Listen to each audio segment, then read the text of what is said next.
Tadqiqotlarga ko'ra 3 finjon qahvaga 2 piyola choy nisbatida ichimlik iste'mol qilganlarning salomatligi a'lo darajada bo'lishi ma'lum bo'lgan.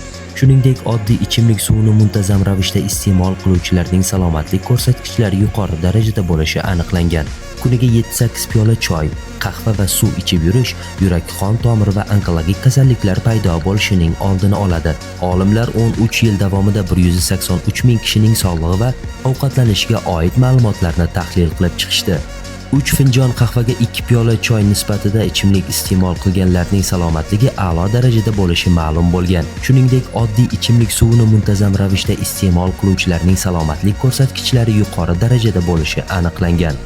Qahva tarkibidagi xlorogen kislota qandli diabetga chalinish va asab tizimi buzilishining oldini oladi hamda ichak mikroflorasining sog'lom bo'lishini ta'minlaydi. Choy tarkibidagi katein shamollashga qarshi va antioksidant xususiyatlarga ega bo'lib, tomir va to'qimalarni himoya qiladi. Tadqiqotchilar kuniga 3 finjondan ortiq qahva ichish uyqusizlik va yurak ritmining buzilishiga sabab bo'lishini eslatib o'tishgan.